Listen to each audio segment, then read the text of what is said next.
सभी काम किसी फल की आशा में किए जाते हैं, कभी कर्तव्य समझकर तो कभी मजबूरी में भी।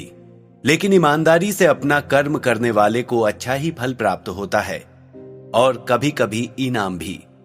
अधीश ने भी केवल अपना कर्तव्य निभाया था, बिना किसी फल की आशा किए। लेकिन उसे बदले में एक ऐसा इनाम मिला जिससे न केवल उसका बल्कि उसके पूरे दल का जीवन एक क्षण में बदल गया। क्या था वो इनाम और किसने दिया था? घर लौटकर अधीश सारा दिन अपने कमरे में ही रहा और लगातार उस कागज को देखकर पृथ्वी मंत्र का अभ्यास करता रहा, जब तक उसने अपने दिमाग में उसकी आकृति को स्थिर नहीं कर लिया। फिर थक कर सो गया। वैसे भी कई दिनों से अधीश ठीक से सोया ही नहीं था और कल भी पूरी रात आचार्य के पास बैठा जागता ही रहा था। अब जब उसे सोने का मौका मिला तो शाम से लेकर अगली सुबह दिन चढ़े तक सोया ही रहा। किसी ने उसे जगाया भी नहीं।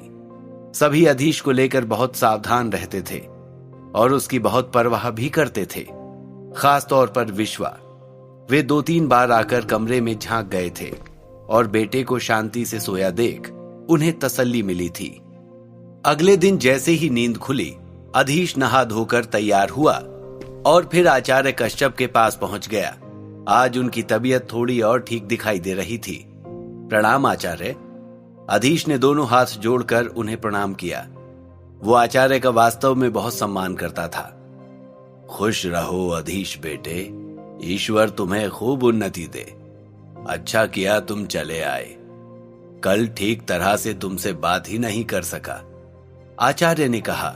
वे अधीश को देखकर बहुत खुश हुए थे। आचार्य की कदकाठी इस आयु में भी काफी अच्छी थी और उनकी लंबी सफेद दाढ़ी उनके पूरे व्यक्तित्व को एक भव्यता प्रदान करती थी। आचार्य ने अधीश को बैठने का इशारा किया और खुद भी सामने पड़ी कुर्सी पर बैठ गए। बताओ बेटे, क्या शंका है? कुछ पूछना है तो निसंकोच होकर पूछ लो, आचार्य बोले। अधीश कुछ देर के लिए हैरान रह गया कि आचार्य को कैसे पता कि उसे कुछ पूछना है। फिर याद आया कि उनके मन की शक्ति और इतने वर्षों का अनुभव है कि वे शायद चेहरा देखकर ही मन की बात जान लेते हैं। अधीश धीरे धीरे पूछने लगा, आचार्य जी, मुझे जानना है कि त्रिकाल, जिसकी उम्र मेरी जितनी ही थी बल्कि मुझसे कुछ कम ही रही होगी, वो इतना कुशल मांत्रिक कैसे बन गया? क्योंकि वो काल विजय का शिष्य था, आचार्य जी बोले। मैं कुछ समझा नहीं। अधीश अब भी आचार्य की ओर प्रश्नवाचक दृष्टि से देख रहा था। आचार्य ने गला साफ किया और धीरे धीरे बोलने लगे। बात यह है अधीश बेटे, यहां पाथरगढ़ में 3 प्रकार के मांत्रिक होते हैं। एक तो वे जो स्वतंत्र रहते हैं और स्वयं खोजकर मंत्र सीखते हैं और अभ्यास करते हैं, लेकिन खुद ही सब कुछ करना बहुत कठिनाई भरा काम है, केवल संयोगों पर निर्भर रहना होता है। दूसरे जो सेना में भर्ती हो जाते हैं और शासन की ओर से उन्हें मंत्र सिखाए जाते हैं। इन्हें भी मंत्रों के प्रकार या अलग अलग तत्वों पर नियंत्रण करने के बजाय 2 या 3 तत्वों पर मजबूत बनाया जाता है। साथ ही शारीरिक बल का प्रशिक्षण दिया जाता है, जिस कारण मंत्रों का अभ्यास करने का समय ही नहीं मिल पाता।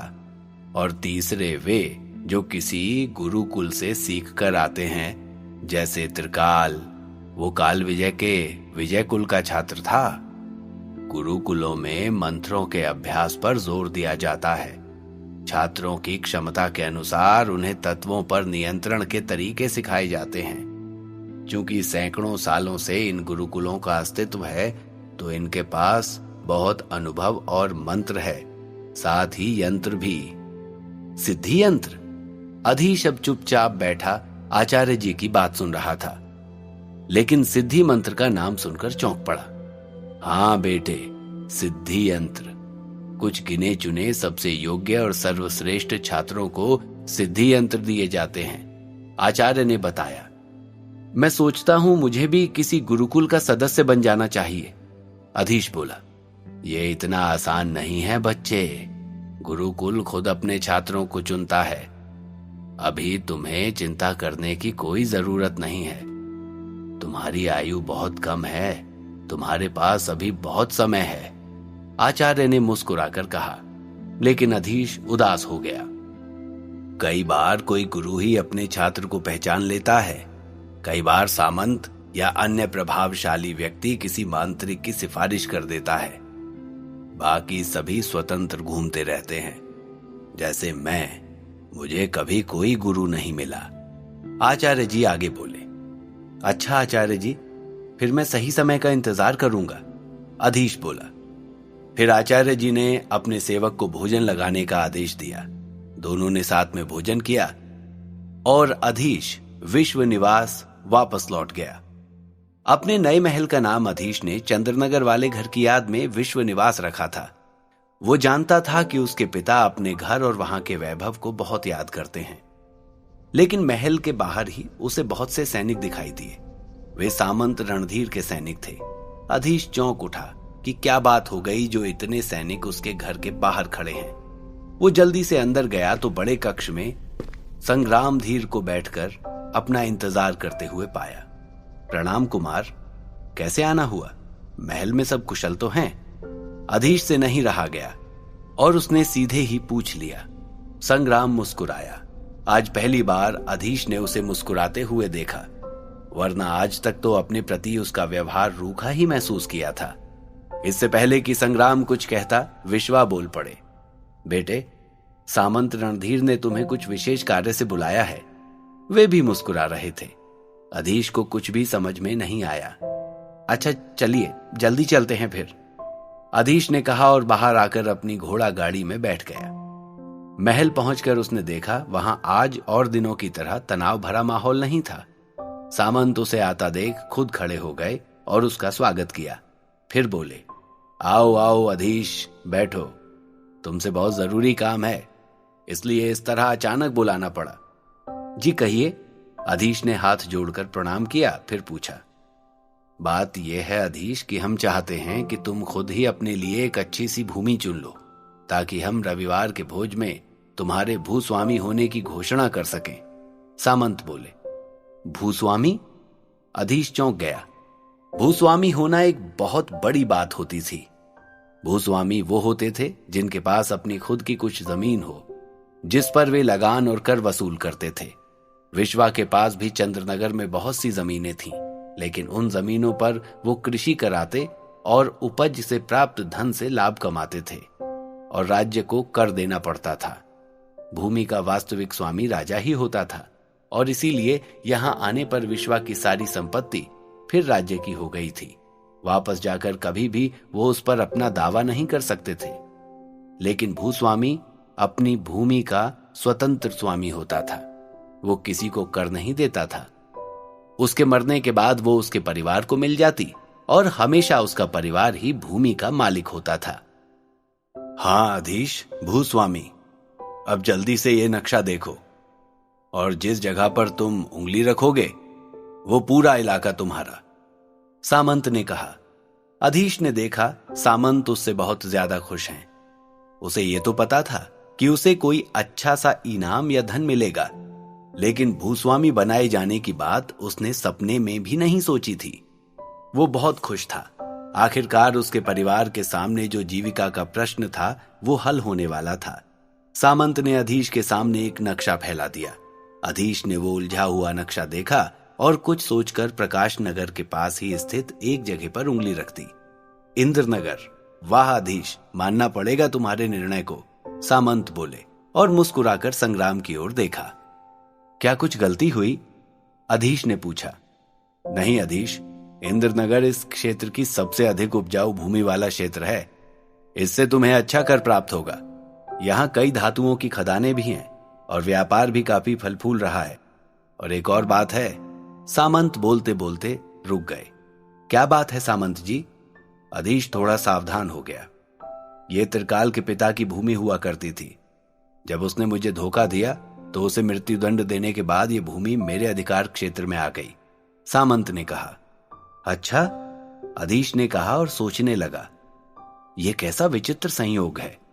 इस रविवार हम एक बड़ा भोज दे रहे हैं जिसमें दूर दूर से मेरे मित्र और संबंधी आएंगे।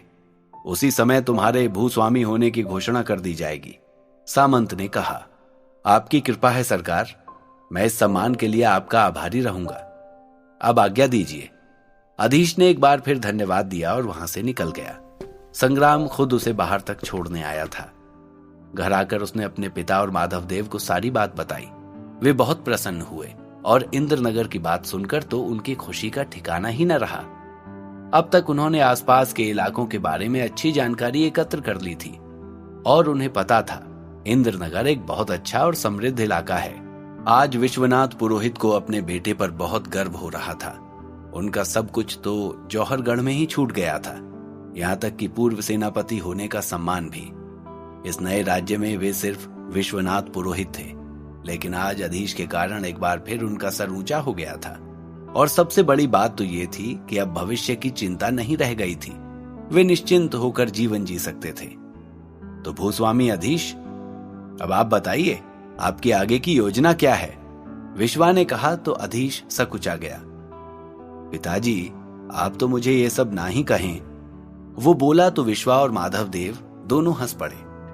अब घर में भी सभी उससे बहुत अधिक सम्मान के साथ बात करने लगे थे। वो बार बार सबको टोकता, यहां तक कि विश्वा और माधव देव भी उसे आप कहकर संबोधित करते। अच्छा तो बेटे ये बताओ, हम लोग इंद्रदेव की ओर कब जाएंगे? एक बार देखकर तो आना ही पड़ेगा कि वहां की व्यवस्था कैसी है। विश्वा ने कहा, जब भी आप चाहें पिताजी। वैसे भी सारा काम आपको ही देखना है।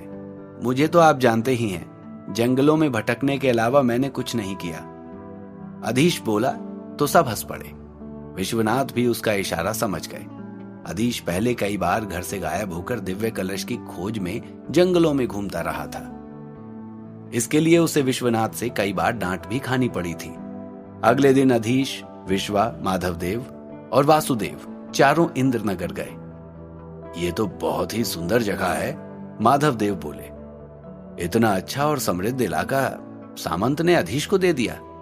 इसका मतलब है कि वे अधीश से वास्तव में बहुत प्रभावित हैं और भरोसा करते हैं। विश्वा ने कहा, इंद्रनगर वास्तव में बहुत सुंदर था, अच्छी तरह से बसाया गया था। वहां की पक्की सड़कें, विकसित बाजार और अच्छा वातावरण देखकर सभी प्रसन्न थे। वहां के निवासी भी काफी सरल और मिलनसार लगे। और सबसे अच्छी बात थी कि इंद्रनगर प्रकाश नगर से बहुत दूर नहीं था। हमारा परिवार अब आराम से कई वर्षों तक निश्चिंत होकर यहाँ रह सकता है। यह हमारा सौभाग्य ही है।